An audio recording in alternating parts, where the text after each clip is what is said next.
আরশ আজিম বলেন, আসমান বলেন, জান্নাত বলেন, সকল জায়গার মধ্যে আল্লাহ তাআলা আল্লাহর সাথে আল্লাহর হাবিবের নামকে সংযুক্ত করে নিয়েছেন। সুবহানাল্লাহ। কালিমার মতো দামি কালিমা, যেই কালিমার মালা, যেই কালিমার ফুল, যেই কালিমার রশি বান্দা যখন ঈমান থেকে স্বীকৃতি দিবে, বান্দা একজন কামেল মুমিন হয়ে যাবে। সেই কালিমা হলো লা ইলাহা ইল্লাল্লাহ, আমি আমার আল্লাহ ছাড়া আর কোনো মাবুদ নাই। এই বাক্যের পরে আল্লাহ সংযোগ করে দিয়েছেন মুহাম্মাদুর রাসূলুল্লাহ। মুহাম্মদ সাল্লাল্লাহু আলাইহি ওয়াসাল্লাম আল্লাহ তাআলার প্যারা বান্দা এবং রাসূল। এই জন্য মূল কথা হলো আরশ, জমিন, গ্রহ, নক্ষত্র, জান্নাত, আখিরাত, দুনিয়া সর্বত্রে আল্লাহ তাআলা নবীর মান, নবীর শান, নবীর মর্যাদা উঁচু করে দিয়েছেন। সুবহানাল্লাহ। এটা কোথায় আছে? আপনি 30 নং পারার মধ্যে কুরআনুল কারীমের মধ্যে 30তম পারার সূরাতুল আলাম নাশরাহ, এই সূরার মধ্যে যদি তাকান 4 নং আয়াতের মধ্যে দেখতে পাবেন আল্লাহ তাআলা ফরমান ওয়া রাফা'না লাকা যিকরাক। বলুন আমার সাথে, ওয়া রাফা'না লাকা যিকরাক। সমস্বরে আওয়াজ দিয়ে সবাই বলুন ওয়া রাফা'না লাকা যিকরাক। আল্লাহু আকবার। জোরে বলুন আল্লাহু আকবার। আয়াত নাজিল করেছেন নবীর শানে কে? কে নাজিল করেছেন? আল্লাহ তাআলা বলেছেন আমি আপনার জন্য আপনার আলোচনা, আপনার মর্যাদাকে আমি আল্লাহ সর্বোচ্চ উঁচু জায়গায় স্থান দান করেছি। সুবহানাল্লাহ। আয়াতের অর্থ কি চমৎকার, কি শান, কি মান। আল্লাহর হাবিবের উপরে আল্লাহ তাআলা কত মর্যাদা দিয়ে বলেছেন আমি আপনার আলোচনা, আপনার মর্যাদাকে সর্বোচ্চ জায়গায় আমি আল্লাহ সেট করে দিয়েছি। সুবহানাল্লাহ। এজন্য নবীর মান, নবীর শান, নবীর আলোচনা যেই জায়গায় হয়, আর ওই মজলিসটার মধ্যে যারা আলোচনা করে, যারা আলোচনা শোনে, উভয়কে আল্লাহ তাআলা ক্ষমার ঘোষণা দিয়ে দিয়েছেন। সুবহানাল্লাহ। কারণ হলো নবীর আলোচনা, নবীর মর্যাদার আলোচনাই হলো ঈমান। নবীর শান, নবীর মান, নবীর মর্যাদার আলোচনাই হলো ঈমান। এজন্য আল্লাহ তাআলার হাবিবের আলোচনা, হাবিবের মর্যাদা, হাবিবের আলোচনা, হাবিবের প্রশংসা আল্লাহ তাআলা আসমানেও করেন, জমিনেও করার ব্যবস্থা করেছেন, জান্নাতেও করবেন। অনন্তকাল নবীর মান, নবীর শান, নবীর মর্যাদা, নবীর প্রশংসা চলবে। সুবহানাল্লাহ। আসুন আমরা আল্লাহর হাবিবের সিরাত জীবনী নিয়ে আমরা কিছু আলোচনা শুনব। কারণ নবীর আলোচনা, নবীর মর্যাদা, নবীর শান যতই শুনব আমাদের ঈমান বাড়িয়ে দিবেন কে? ঈমান বাড়িয়ে দিবেন কে? আর নবীর আলোচনার মধ্যে, নবীর মান মর্যাদার আলোচনার মধ্যে খুশি থাকেন একজন, তিনি হলেন আল্লাহ। তিনি কে? আল্লাহ। নবীর আলোচনা যত বেশি করা হবে, যত নবীর প্রেম প্রকাশ করা হবে, আল্লাহ তাআলা তত বেশি বান্দার উপর খুশি হয়ে যাবেন। সুবহানাল্লাহ। ভাইয়েরা আমার, বাবাজিরা আমার, এই আপনার আমার নবীর প্রেমে, নবীর প্রেমে, নবীর মহব্বতে কারা কারা ইশক মহব্বত প্রকাশ করেছেন আমাদের জানা দরকার আছে না নাই? আমরা একটা বিষয় ভালো করে কোরআন থেকে আমরা অনুধাবন করি, আমরা স্বীকৃতি দেই, আমরা মেনে নেই, সেটা হলো নবী করিম সাল্লাল্লাহু আলাইহি ওয়াসাল্লাম তিনি গোটা কুল কায়নাতের নবী, তিনি সৃষ্টি কুলের নবী, তিনি সকল মাখলুকের নবী। সব মাখলুক, সব সৃষ্টিকুল নবী পাক সাল্লাল্লাহু আলাইহি ওয়াসাল্লামকে ভালোবাসেন। সুবহানাল্লাহ। আর এটা এই ভালোবাসা, নবীর প্রেমে মাতোয়ারা থাকার জন্য আল্লাহ তাআলা কোরআনুল কারীমের মধ্যে ঐতিহাসিক আয়াত নাজিল করে জানিয়ে দিলেন, নবীর প্রেমে যে সব সৃষ্টিকুল মাতোয়ারা নবীর প্রেমে আশিক, সেটা আল্লাহ তাআলা সূরাতুল আম্বিয়ার 107 নং আয়াতের মধ্যে আল্লাহ জানিয়ে দিলেন, ওয়ামা আরসালনাকা ইল্লা রাহমাতাল লিল আলামিন। হে নবী, আমি আপনাকে সমস্ত জাহানের জন্য, সমস্ত জগতের জন্য আমি রহমত স্বরূপ প্রেরণ করেছি। সুবহানাল্লাহ। শুধু মানুষের জন্য রহমত নয়, যত ধর্মের মানুষ আছে তাদের জন্য নবী রহমত, যত প্রাণী আছে, যত সৃষ্টি আছে সবার জন্য নবী রহমত। সুবহানাল্লাহ। ওই নবীজিকে, ওই নবীর প্রেম, ওই নবীর মান মর্যাদা সব সৃষ্টির সব মাখলুক চিনেছে, কিন্তু দামি উম্মত হয়ে আমরা এখনো নবীর মান, নবীর শান, নবীর মর্যাদা অনুধাবন করতে পারি নাই। ঠিক না বেঠে? জোরে বলুন, ঠিক না বেঠে? যদি পারতাম নবীর আদর্শ, নবীর মান, নবীর শান, নবীর কথা, নবীর বাণী, নবীর আদেশের লঙ্ঘন আপনার আমার দ্বারা হতো না। ধারাবাহিকভাবে নবীর প্রেমে আশিক, নবীর প্রেমে মাতোয়ারা এমন কিছু মাখলুকের বর্ণনা আমরা শুনব। এই কারণেই শুনব, আমাদের এই রুগ্ন, আমাদের দিল, আমাদের ইমানকে তরুতাজা করার জন্য সৃষ্টির সব প্রাণী নবীর প্রেমে কেমন পাগল, এই ঘটনাগুলি শুনলে নবীর প্রেমে আমরাও বেশি বেশি উদ্বুদ্ধ হব ইনশাআল্লাহ। জোরে বলুন ইনশাআল্লাহ। নবীর প্রেমে পাগল হলো পানি। পানি একটা বস্তু, এই পানিকে সৃষ্টি করেছেন কে? জোরে বলুন, কে করেছেন? পৃথিবীর এই স্থলে যত মাটি দেখেন, যত বস্তু দেখেন, এর চাইতে অধিক, অনেক অধিক, অর্ধেকের চেয়েও বেশি স্তর হলো, আয়োজন হলো পানি। পানি বানিয়েছেন কে? আমরা পানির উপরে ভাসমান। আমাদের এই মাটির নিচে, এই জমিনের নিচে পানির বিশাল আয়োজন। এই পানি হলে আল্লাহর এক মাখলুক, আল্লাহর এক সৃষ্টি।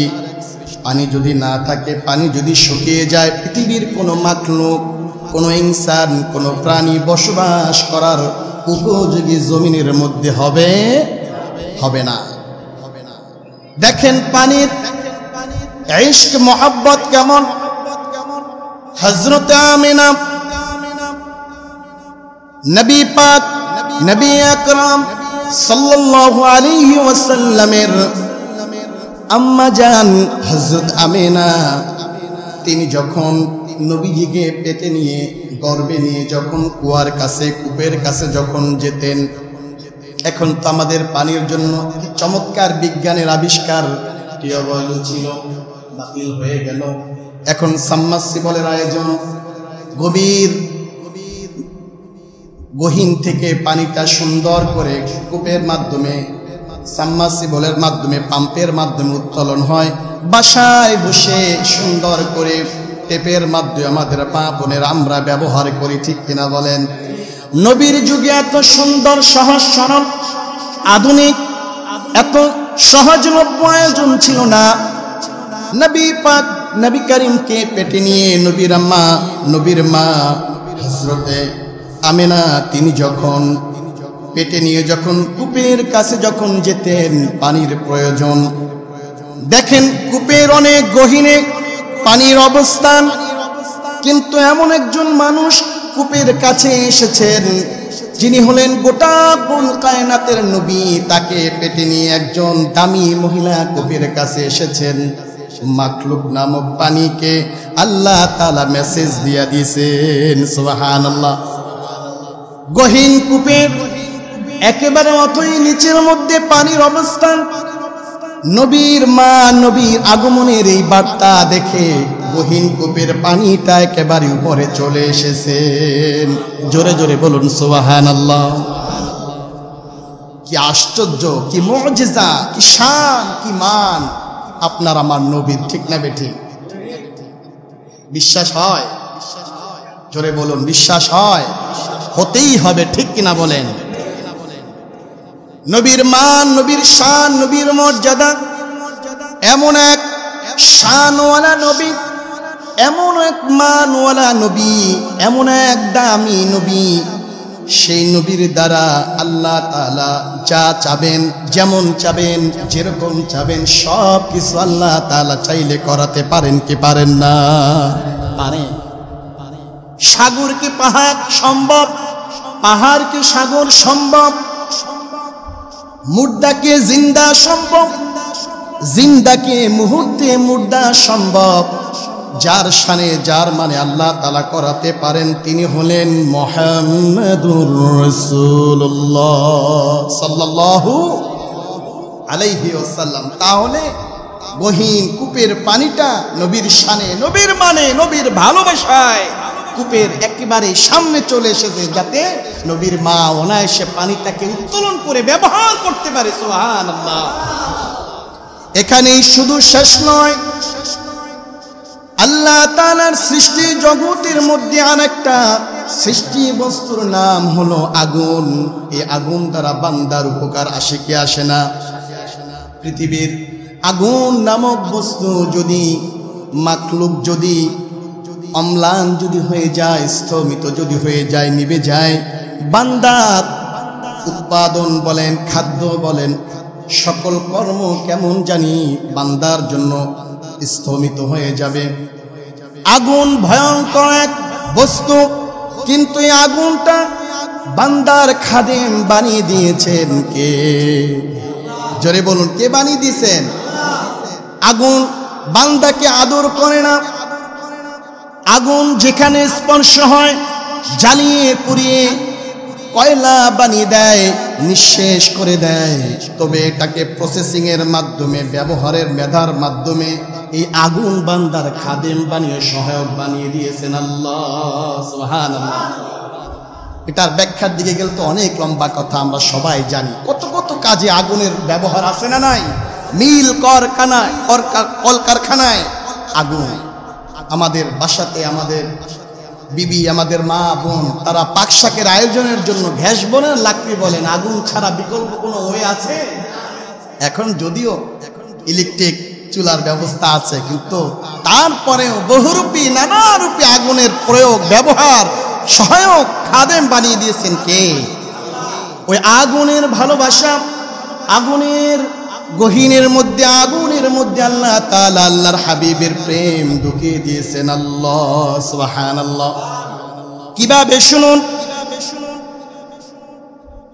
আল্লাহ হাবিব সাল্লাল্লাহু আলাইহি ওয়াসাল্লাম এই রবিউল আউয়াল মাসে 570 খ্রিস্টাব্দে এপ্রিল মাসে, রবিউল আউয়াল মাসে আল্লাহর হাবিব সোমবারের দিনে জমিনের মধ্যে আগমন করেছেন। সুবহানাল্লাহ। 570 খ্রিস্টাব্দে রবিউল আউয়াল মাসে, অর্থাৎ এপ্রিল মাসে দুনিয়ার মধ্যে আলোয় নূরে উদ্ভাসিত করে আলোকিত করেছেন। সুবহানাল্লাহ। নবীর আগমনে গভীর মনোযোগ দিয়ে শুনবেন। নবীর প্রেমে, নবীর আগমনে যুগ যুগ ধরে, শতাব্দী জুড়ে পারস্যের মধ্যে আগুন প্রজ্বলিত ছিল। আগুন প্রজ্বলিত ছিল পারস্যের মধ্যে। রাজা বাদশাহ মিলে কেউ ওই আগুন নিভাতে সক্ষম হয় নাই, কিন্তু আগুনের মধ্যে আল্লাহ মেসেজ দিয়েছেন। আগুনের মধ্যে ওই ইলম, ওই বার্তা আল্লাহ দিয়েছেন, খবরদার, খবরদার, এমন একজন আমার রহমতের নবী, এমন একজন শ্রেষ্ঠ পয়গম্বর দুনিয়াতে আগমন করবেন, তিনি এসে সকল কুফরি মতবাদকে নিঃশেষ করে দিবেন। সুবহানাল্লাহ। তিনি আখিরি নবী, শেষ নবী, খতমে নবুয়তের এই শ্রেষ্ঠ বার্তা নিয়ে তিনি আগমন করবেন। আগুনকে বার্তা দিয়ে দিলেন। তিনি যখন আগমন করলেন 570 খ্রিস্টাব্দে রবিউল আউয়াল মাসে, এপ্রিল মাসে, যখন নবীজির ওই গভীর রাতে শবে সাদেকের সময়, একেবারে রাত্রির শেষ ভাগে যখন নবীজি তাশরীফ আনলেন, এমন সময় পারস্যের যুগ যুগ ধরে, শতাব্দী ধরে প্রজ্বলিত আগুন নবীর শানে, নবীর মানে, নবীর ইশকে, নবীর ভালোবাসায় স্তমিত হয়ে গেল। সুবহানাল্লাহ। রাজা বাদশারা মিলে অনেক চেষ্টা করেছে, কিন্তু এটা কি নিভাতে পারে? কিন্তু নবীর প্রেমে, নবীর ভালোবাসায়, নবীর ইশকে কারো তাকে জোর করা লাগে না, এখানে প্রয়োগ করা লাগে না, এমনি এমনি নিজেই নিজে আগুন নিভে গিয়েছে। সুবহানাল্লাহ। তাহলে পানির মধ্যে নবীর ইশক, ভালোবাসা আছে না নাই? আগুনের মধ্যে, ভয়ঙ্কর আগুন নামক এই সৃষ্টির মধ্যে, মাখলুকের মধ্যে আল্লাহ তাআলা নবীর ভালোবাসা দিয়েছেন। সুবহানাল্লাহ। এখানেই শুধু শেষ নয়, চন্দ্র নামক একটা মাখলুক আছে না নাই? চন্দ্র বানিয়েছেন কে?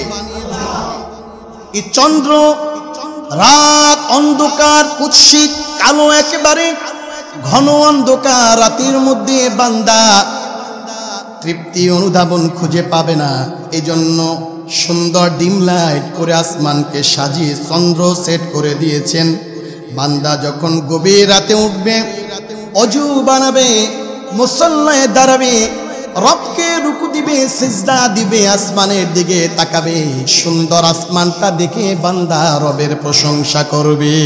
সুবহানাল্লাহ।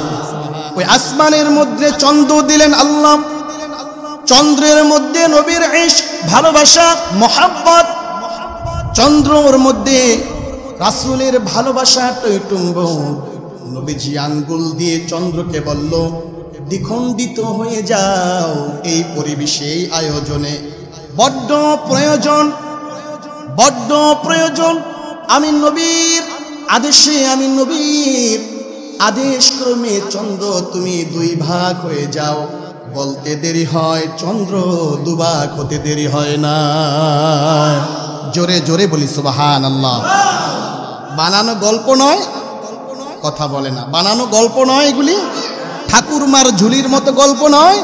না, বর্তমানের যুগে বিজ্ঞান মহাকাশে গিয়ে চন্দ্রের ফাটল এখনো দেখতে পায়। সুবহানাল্লাহ। সেই নবীর মান মর্যাদা চন্দ্র দিল, পানি দিল, আগুন দিল। উম্মতের দরকার আছে না নাই? উম্মতের প্রয়োজনে উম্মতের দরকার আছে না নাই? এই গেল চন্দ্রের মহব্বত। এরপরে আসুন, চন্দ্রের চাইতে আরো পাওয়ারফুল একটা মাখলুকের নাম হলো সূর্য। আছে না নাই? সূর্য যদি উদ্ভাসিত না হয়, সূর্য যদি জমিনকে যদি আলো না দেয়, গাছ বলেন, যত বৃক্ষ রাজি বলেন, যত আয়োজন বলেন, মানুষের জীবন একেবারে থমকে দাঁড়াবে। ঠিক না? সূর্যের আলো দিয়ে জগৎ আলোকিত আল্লাহ করে দেন। গাছপালা, কৃষি কাজ, সকল ক্ষেত্রে আল্লাহ তাআলা কি অসাধারণ এক খাদেম বানিয়ে সূর্যকে দিলেন। আবার সূর্যের তাপ যদি মাত্রা থেকে বহু গুণে যদি বেড়ে যায়, বান্দার জীবন একেবারে উষ্ণাগত হয়ে যায়, বান্দার জীবন একেবারে বিপন্ন হয়ে যায়। ঠিক কিনা বলেন? আজকের এই গরম, সৌদি আরব বলেন, আরো যে সকল পশ্চিমা রাষ্ট্রগুলি আছে, গরমের রাষ্ট্রগুলি যে আছে, এই বর্তমানে তাপমাত্রা তার চাইতে ওই দেশগুলোতে কম না বেশি? কিন্তু বাংলার জমিনে এই সামান্য আজকের এই সমসাময়িক কিছুদিনের সূর্যের তাপে আপনার আমার জীবন কষ্টদায়ক। ঠিক কিনা বলেন?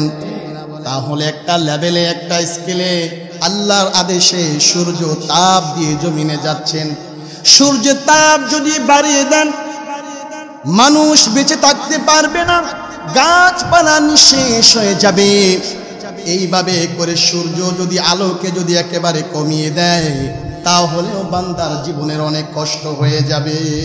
এই সূর্যকে খাদেম বানিয়ে দিয়েছেন মানুষের জন্য কে? জোরে বলুন কে? একদিন হযরত আলী রাদিয়াল্লাহু আনহু এই কোলের মধ্যে রানের মধ্যে মাথা দিয়ে হুজুর পাক সাল্লাল্লাহু আলাইহি ওয়াসাল্লাম শুয়ে গেলেন, আরামে শুয়ে পড়লেন, আরাম করতেছিলেন। মনোযোগ দেন। অমনি সময় আসরের সময় হয়ে গেল। আসরের সময় হয়ে গেল। আলী রাদিয়াল্লাহু আনহুর কোলে মাথা দিয়ে রহমতের নবী তিনি আরাম করতেছেন। এমন সময় আসরের সময় একেবারে শেষ হয়ে যাচ্ছে। আলী রাদিয়াল্লাহু আনহু একবার সূর্যের দিকে তাকান, আর একবার বিশ্বনবীর চেহারা মুবারকের দিকে তাকান। সুবহানাল্লাহ। সূর্য দেখতেছেন আলী রাদিয়াল্লাহু আনহু, একবার আমার দিকে তাকান আর একবার নবীর দিকে তাকান। সূর্য ওই সময়ের জন্য স্টপ হয়ে গেল। সুবহানাল্লাহ। বিশ্বনবী প্রাণ ভরে আরাম করলেন, ঘুম থেকে জাগলেন, অজু করলেন, আসরের নামাজ পড়লেন। এরপরে দেখলেন সূর্য আবার আগের মতো সে চলমান হলো। সুবহানাল্লাহ। তাহলে সূর্যের মধ্যে নবীর ইশক মোহাব্বত আল্লাহ তাআলা দিয়ে দিয়েছেন। সুবহানাল্লাহ। এজন্য ভাইয়েরা আমার, পানি বলেন, আগুন বলেন, চন্দ্র বলেন, সূর্য বলেন, সব চিনেছেন একজনকে। তিনি কে? যারা চিনেছেন তিনি হলেন মুহাম্মাদুর রাসূলুল্লাহ সাল্লাল্লাহু আলাইহি ওয়াসাল্লাম। আসুন, নবী আল্লাহর মাখলুক, আর কত মাখলুক নবীর ইশক মোহাব্বত প্রকাশ করেছে, জাহির করেছে, আমরা শুনি। একদা নবী পাক সাল্লাল্লাহু আলাইহি ওয়াসাল্লাম তার বংশের কুরাইশ বংশের কাফেলা নিয়ে ব্যবসার এক সফরে যাচ্ছিলেন। ব্যবসার সফরের মধ্যে আবু তালেব তিনি ছিলেন ওই কাফেলার মধ্যে প্রধান, কুরাইশ বংশের একজন মুরব্বী। যেতে যেতে মরুভূমির মধ্যে একটি ছায়াদার গাছের নিচে নবী পাক সাল্লাল্লাহু আলাইহি ওয়াসাল্লাম মুরব্বীদেরকে বললেন, এই গাছের ছায়ার নিচে আপনারা সবাই অবস্থান নেন। নবীজি মুরব্বীদেরকে গাছের ছায়ার নিচে বসার সুযোগ করে দিয়ে রহমতের নবী রোদের মধ্যে দাঁড়ালেন। আল্লাহু আকবার। এখান থেকে নবীজি আদব শিক্ষা দিলেন। হে যুবক, হে আমার ভাই, হে আমার সমাজের যুব সমাজ, গভীর মনোযোগ দিয়ে শোনো।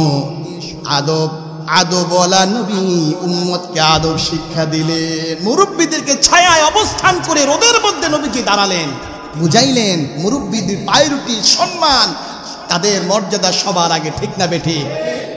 যুব সমাজ, চায়ের দোকানে থাকো, বাজারে থাকো, মসজিদে থাকো, আর যেই জায়গায় থাকো, মুরব্বীদের আগমন পেলে বসা অবস্থায় থাকলে দাঁড়িয়ে যাবে, আর তাদের অবস্থান পেলে সালাম দিবে, সম্মান করবে, শ্রদ্ধা করবে। এই শিক্ষা দুনিয়ার কোনো রাজনীতিবিদ, ব্যবসায়ীর কাছ থেকে পাই নাই, এই শিক্ষা পেয়েছি রহমতের নবীর কাছে, ঠিক না বেঠে? মুরব্বীদেরকে গাছের ছায়া জায়গা দিয়ে রোদের মধ্যে যখন দাঁড়ানো, ছায়া দেখলো যত দূরে নবী গিয়ে দাঁড়ায়, ছায়া লম্বা হয়ে নবীজিকে ছায়া দান করে। সুবহানাল্লাহ। এই খেলা দেখলো দূর থেকে তাওরাতের একজন পাদ্রী, তাওরাতের একজন লোক দেখে কাফেলাকে জিজ্ঞাসা করে বলল, এই কাফেলার প্রধান সরদারকে? আবু তালেব বলল, লাব্বাইক, আমি। বললে, খবরদার খবরদার, এই কাফেলা নিয়ে তোমরা আর সামনের দিকে বাড়াইও না। এই কাফেলার মধ্যে একজন দু জাহানের বাদশাহ নবী আছে। তোমরা যদি সামনের দেশে যদি তোমরা ব্যবসায়ী সফরে যাও, এই রহমতের নবীকে হত্যার জন্য, ক্ষতির জন্য তারা দাঁড়িয়ে যাবে। তাওরাত কিতাব নিয়ে তারা বসে আছে, তারা নবীকে ক্ষতি করবে। কাজে সফরকে গুছিয়ে তোমরা তোমাদের বাড়ির দিকে, তোমাদের বংশের দিকে চলে যাও। তাহলে বোঝা গেল গাছের ছায়া, ওই ছায়া পর্যন্ত রহমতের নবীকে চিনল, ভালোবাসলো। সুবহানাল্লাহ। এখানেই শুধু শেষ নয়, নবীর ভালোবাসা দেখেন প্রত্যেকটা মাখলুকের হৃদয়ের মধ্যে, বুকের মধ্যে, দিলের মধ্যে, মাখলুকের মধ্যে আল্লাহর হাবিবের ভালোবাসা আল্লাহ তাআলা ঢুকিয়ে দিলেন। ঠিক ধারাবাহিকভাবে নবী করিম সাল্লাল্লাহু আলাইহি ওয়াসাল্লাম একদিন রাস্তা দিয়ে যাচ্ছিলেন। রাস্তা দিয়ে চলার পথে আপনার আমার হঠাৎ করে এক দুইয়ের ইস্তেঞ্জার ব্যাগ হয় কি হয় না? জোরে বলুন, হয় কি হয় না? আপনি আমি মানুষ, আল্লাহর হাবিবকে আল্লাহ তাআলা মানুষ হিসাবে বানিয়েছেন, তবে সাধারণ মানুষ নয়, তিনি হলেন মহামানব। সুবহানাল্লাহ। তিনি সাধারণ মানব নয়, তিনি কি? মহামানব। তিনি নবী, তবে সাধারণ নবী নয়, মহানবী। সুবহানাল্লাহ। ভাইয়েরা আমার, নবীজির যখন এক নাম্বারের ইস্তিনজার যখন ব্যাগ হলো, নবীজি রাস্তার পাশে গহীন জঙ্গলের ভিতরে চলে গেলেন। নবীজি হলেন লজ্জাশীল নবী, শর্মিন্দাওয়ালা নবী, আর শর্মিন্দাওয়ালা লজ্জাশীল নবীর উম্মত হলাম আপনি আমি। ঠিক কিনা বলেন? আলা রাসূলুল্লাহ সাল্লাল্লাহু আলাইহি ওয়াসাল্লাম, আল্লাহর হাবিব হাদিসে পাকে বলেন, আল হায়াউ শুবাতুম মিনাল ঈমান। লজ্জা হলো ঈমানের অঙ্গ। লজ্জা কি? ঈমানের অঙ্গ। যার লজ্জা নাই, যার হায়া নাই, তার ঈমান সঠিক পরিপূর্ণ নয়। লজ্জা যে কি জিনিস, হায়া যে কি জিনিস, উম্মার হৃদয় থেকে এটা উঠে গেছে। ঠিক কিনা বলেন?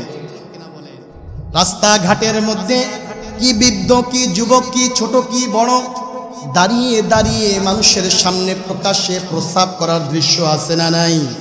জোরে বলুন, আছে না নাই? এটা কিসের কারণে? লজ্জা কম থাকার কারণে। এইভাবে করে নারীকে আগে দেখতাম বোরকা পরে, ছোট কি বড় কি, আমাদের ছোট বয়সে আমরা দেখেছি আমাদের দাদি, নানি, খালা, চাচি, সমাজের মহিলাগুলি যখন হাঁটতো রাস্তার কোল ঘেঁষে কাঁচা রাস্তা দিয়ে, ওই মুফাসসল সমাজের এলাকার মধ্যে রাস্তার কোল ঘেঁষে হাঁটতো, মনে হতেও যেন তারা রাস্তা ভেদ করে একেবারে পড়ে যাচ্ছে। রাস্তার দুপাশে যে গাছ থাকে, বেড়া থাকে, কেমন জানি হেলে সেদিকে পড়ে গেল।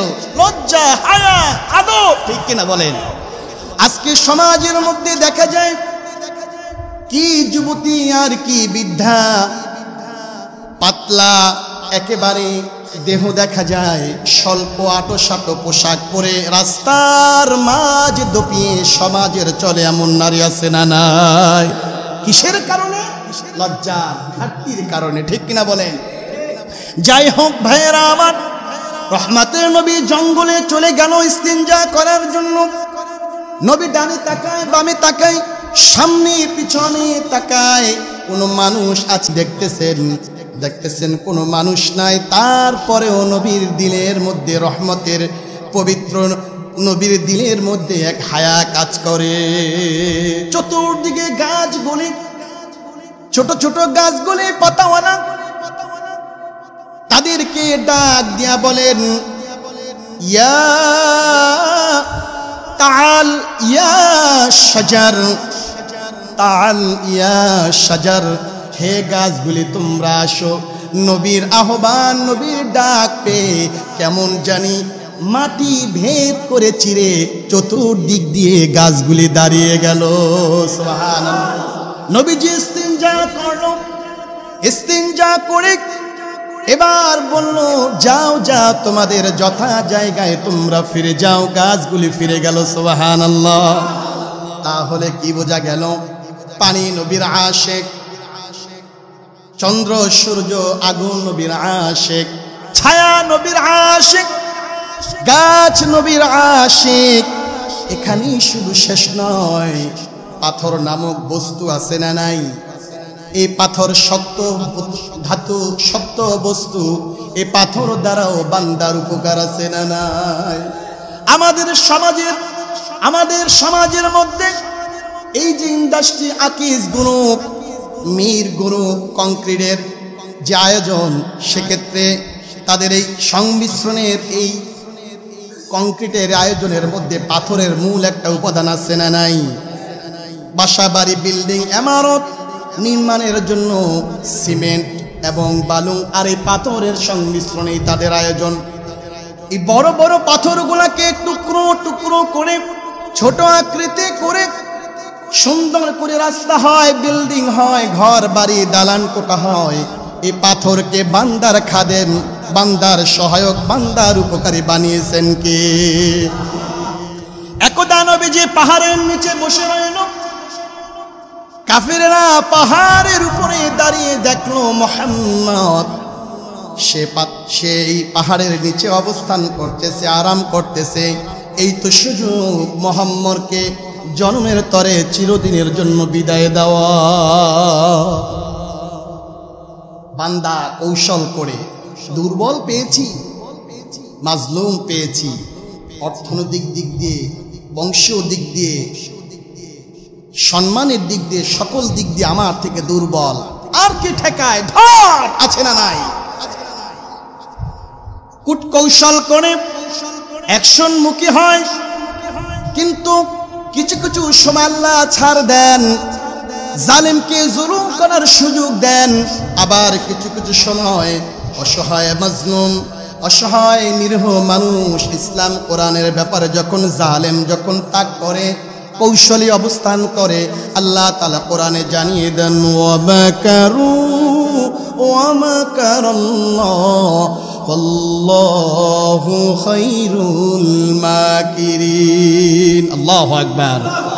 বান্দার কূট কৌশল, বান্দার কুবুদ্ধি, বান্দার নিচু মানের নিম্ন মানের গুনাহের বুদ্ধি, প্ল্যান, সমীকরণ যেইখানে শেষ, আল্লাহর কৌশল সেখান থেকেই শুরু।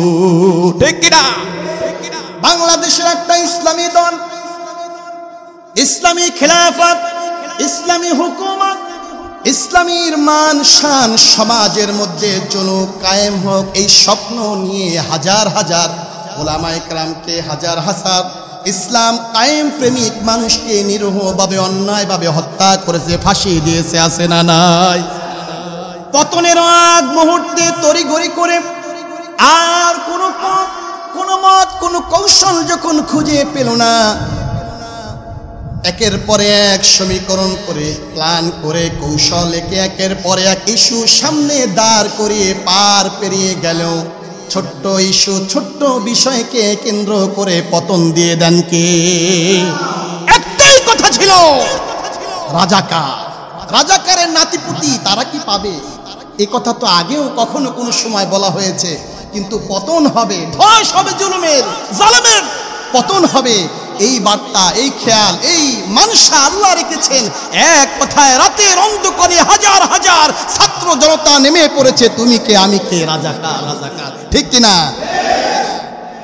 কথা তো সেটা নয়, কথা হলো আল্লাহ ধরবেন, আল্লাহ ধরবেন, আল্লাহ এই লম্বা সময়ের জুলুমের, জালেমের, অত্যাচারের আল্লাহ রেজাল্ট দাঁড় করবেন। ঠিক কিনা বলেন ভাইয়েরা আমার? এজন্য অসহায় মুহাম্মদকে পেয়ে পাহাড়ের উপর থেকে পাথর ছেড়ে দিয়ে মুহাম্মদকে চিরদিনের জন্য শেষ করে দিবে প্ল্যান আঁকলো। বড় বিশাল বড় প্রস্তর পাথরকে উপর থেকে নিক্ষেপ করা হলো।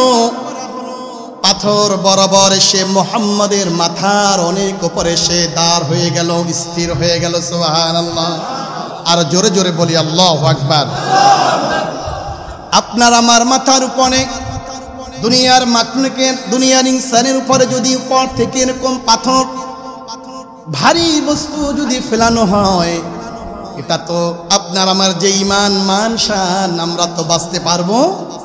কিন্তু রহমতের নবী, দু জাহানের নবী, নবীদের নবী, সব মাখলুকের নবী, তার মান, তার শান, তার মর্যাদা প্রতিটি প্রাণীর, প্রতিটি মাখলুকের হৃদয়ের মধ্যে দিয়া দিছেন কে? এই জন্য আল্লাহ বলেছেন ওয়ারাফা'না, বলুন ওয়ারাফা'না লাকা যিকরাক। হে নবী, আপনার আলোচনা আপনার মর্যাদা আমি সর্বোচ্চ আমি আল্লাহ করে দিয়েছি। সুবহানাল্লাহ। দেখতে দেখি পানি, দেখতে দেখি সূর্য চন্দ্র, দেখতে দেখি মাটি, আসলে সবাই যার যার জায়গা থেকে নবীর ইশক, নবীর মহব্বত প্রকাশ করে। সুবহানাল্লাহ। আর আপনি আমি দাড়ি কেটে, দাড়িকে ফোম শেভ করে, সুদ খেয়ে, ঘুষ খেয়ে, হারাম কাজ করে নবীর আশেক দাবি করি, আছে না নাই? এভাবে করে সত্যিকার নবীর আশেক হওয়া যায় যায় না। ভাইরা আমার, পাথর স্থির হয়ে গেল, আর পাথর নিচে নামে না, পাথর মহব্বত প্রকাশ করলো।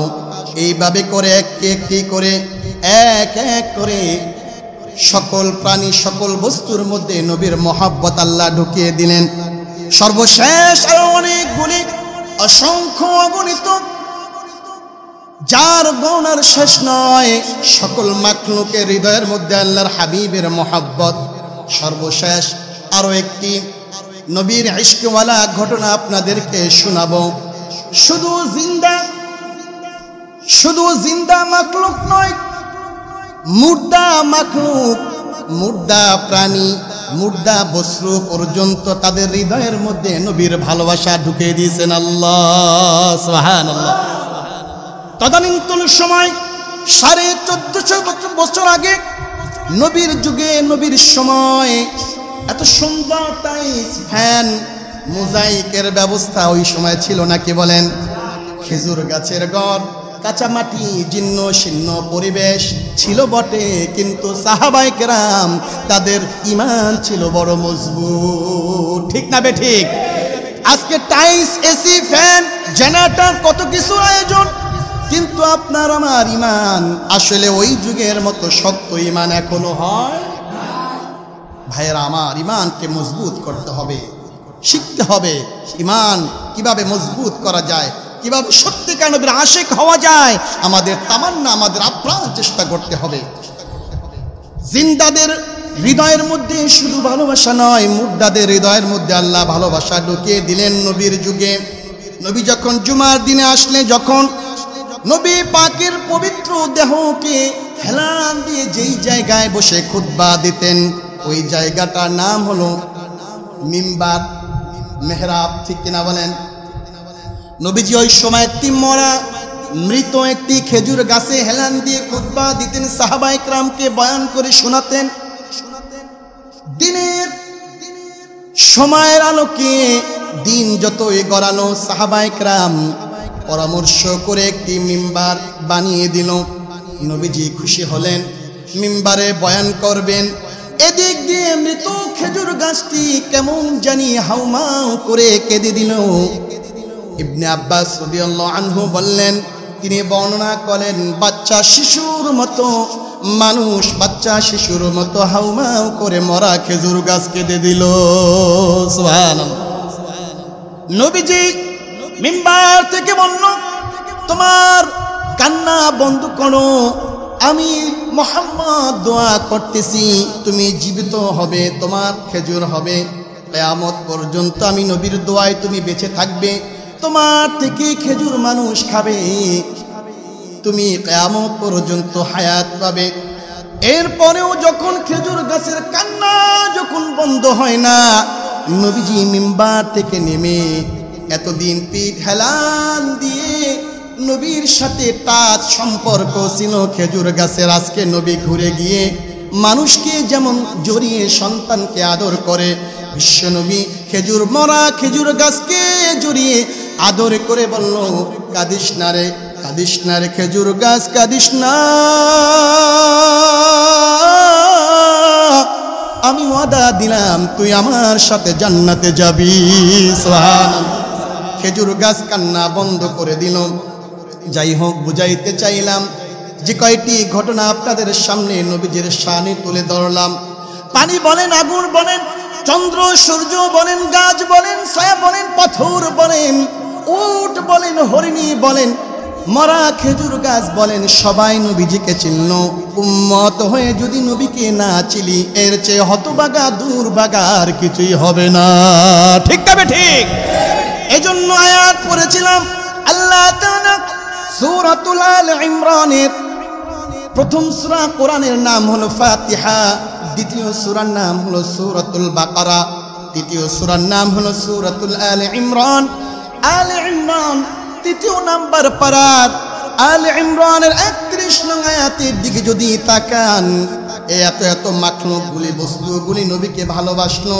আপনার আমার ভালোবাসার অবস্থান কেমন হতে হবে আল্লাহ তাআলা আয়াতের মধ্যে ফরমান। আল্লাহ বলতেছেন, কুল ইন কুনতুম তুহিব্বুনাল্লাহ ফাত্তাবিউনি ইউহিব্বুকুমুল্লাহ ওয়া ইয়াগফির লাকুম যুনুবাকুম আল্লাহু গফুরুর রহিম। আল্লাহু আকবার। আল্লাহ তাআলা হাবিবকে জানিয়ে দিলেন, হে নবী আপনি বলে দেন, কুল ইন কুনতুম তুহিব্বুনাল্লাহ, নবী গো আমার বান্দাদেরকে আপনার উম্মতকে আপনি জানিয়ে দেন, তোমরা যদি ওই আসমানের মালিক, জমিনের মালিক, হায়াতের মালিক, মৃত্যুর মালিক আল্লাহর ভালোবাসা তোমরা যদি পেতে চাও, ফাত্তাবিউনি, তাহলে আমি নবীর ইত্তেবা, নবীকে তোমরা অনুসরণ করো। সুবহানাল্লাহ। আল্লাহ তাআলা পরে আয়াতের শেষে জানিয়ে দিলেন, যদি আপনাকে যদি অনুসরণ করে, ইত্তেবা করে, ফলো যদি করে, জীবনের সকল কাজের মূল যদি আপনাকে যদি মেনে নেয়, তাহলে তাদের লাভ হবে, উপকার হবে, তাদের পুরস্কার পাবে দুইটা। কয়টা? এক নাম্বার হলো ইউহিব্বুকুমুল্লাহ, আপনাকে ফলো করার কারণে, ইত্তেবা করার কারণে, অনুসরণ করার কারণে আমি আল্লাহ বান্দাকে ভালোবাসবো। সুবহানাল্লাহ। আল্লাহ যদি বান্দাকে ভালোবাসে, ফালা খাউফুন আলাইহিম ওয়ালা হুম ইয়াহজানুন, বান্দার কোনো ভয়ও নাই, চিন্তাও নাই। সুবহানাল্লাহ। এক নাম্বার পুরস্কার হলো ইউহিব্বুকুমুল্লাহ, নবীর ইত্তেবা, নবীর অনুসরণ, নবীকে প্রতিটি কাজে যদি ফলো করা হয়, আল্লাহ বলতেছেন ইউহিব্বুকুমুল্লাহ, আমি আল্লাহ বান্দার হয়ে যাব। সুবহানাল্লাহ। দুই নাম্বার পুরস্কার হলো ওয়া ইয়াগফির লাকুম যুনুবাকুম, আমি আল্লাহ বান্দার জিন্দেগীর সব অন্যায়গুলাকে, অপরাধগুলাকে আমি আল্লাহ মাফ করে দিব। সুবহানাল্লাহ। নবী বললেন আল্লাহ দিবেন দুইটা, আমি নবীজি মায়া নবী উম্মতের ভালোবাসায় আমি আরো একটা বাড়িয়ে দিব। সুবহানাল্লাহ। হাদিসে পাকের মধ্যে আল্লাহর হাবিব বলতেছেন, ক্বালা রাসূলুল্লাহ সাল্লাল্লাহু আলাইহি ওয়াসাল্লাম, মান আহাব্বা সুন্নতি ফাকাদ আহাব্বানি ওয়া মান আহাব্বানি কানা মাইয়া ফিল জান্নাহ। সুবহানাল্লাহ। যে আমি নবীর সুন্নতকে ভালোবাসলো, সে জানি কেমন জানি আমি নবীকে ভালোবাসলো, আর আমি নবীকে যে ভালোবাসলো, নবীর প্রতিটি কাজ কর্মকে যারা নিজের করে নিল, আমি নবী তাকে নিয়ে জান্নাতে যাব। তাহলে নবীর অনুসরণ করলে এক এক করে শ্রেষ্ঠ তিনটা পুরস্কার কি? আল্লাহ তার হয়ে যাবে, জিন্দেগীর সব গুনাহ মাফ হয়ে যাবে, নবীর সাথে জান্নাতুল ফেরদাউসে থাকতে পারবে। সুবহানাল্লাহ। সর্বশেষ অমেয় বাণী নবীর জবানের এক পবিত্র হাদিসটা বলে শেষ করে দিব। আপনার আমার জীবনের মধ্যে সাথী, সঙ্গী, বন্ধু, আহবাব আছে না নাই? জোরে বলুন, আছে না নাই? বন্ধু ছাড়া, প্রিয় মানুষ ছাড়া, প্রিয় ব্যক্তি ছাড়া আমরা কেউ নাই। কেউ বিবিকে ভালোবাসি, কেউ মাকে বাবাকে ভালোবাসি, কেউ পীরকে ভালোবাসি, কেউ আবার গাঞ্জাকে ভালোবাসে, আছে না নাই? কেউ আবার সুদ তার প্রিয়, কেউ আবার ঘুষ তার প্রিয়, কেউ আবার কোরআন হাদিস তার প্রিয়, আছে না নাই? ভালোবাসি আমরা সবাই, যে যাকে বেছে নিয়েছে, যে যাকে গ্রহণ করে নিয়েছে, ভালোও আছে খারাপও আছে। আল্লাহর হাবিব সাল্লাল্লাহু আলাইহি ওয়াসাল্লাম হাদিসে পাকের মধ্যে বলেন, আনা রাসূলুল্লাহ সাল্লাল্লাহু আলাইহি ওয়াসাল্লাম আল মারউ মা'a মান আহাব্বা। আল্লাহর হাবিব বলতেছেন, যার সঙ্গে যার মহব্বত, কিয়ামতের ময়দানে তার সাথেই সে উঠবে। সুবহানাল্লাহ। কোরআনের সাথে, ইসলামের সাথে, দ্বীনের সাথে, ইসলামের আন্দোলনের সাথে যাদের সম্পর্ক, কিয়ামতের ময়দানে ওই পবিত্র জিনিসের সাথে হাসর হবে। সুবহানাল্লাহ। আর যাদের সম্পর্ক অন্যায়ের সাথে, যাদের সম্পর্ক এরকম অপরাধের সাথে, মদ বলেন, জুয়া বলেন, যত রকমের মাদক দ্রব্য বলেন, হারাম নারী বলেন, অর্থ বলেন, এই সকল যত রকমের হারাম কাজের সাথে সম্পৃক্ত থাকবে, বান্দার জীবনের সময় অতিবাহিত করবে, কিয়ামতের ময়দানে তাদের সাথেই উঠতে হবে, ঠিক কিনা বলেন? আর ভালোর সাথে, ইসলামের সাথে, নবীর সুন্নতের সাথে যখন থাকবে, কিয়ামতের ময়দানে নবীর সুন্নতের আলোওয়ালা দৃশ্য নিয়ে উঠবে। সুবহানাল্লাহ। আল্লাহ তাআলা আমাদেরকে, আমাদের জীবনকে, আমাদের সঙ্গকে, আমাদের প্রিয় বস্তুকে, নবীজির সুন্নতকে, নবীজির আদর্শকে প্রিয় বানানোর তৌফিক আল্লাহ দান করুন, বলেন আমিন।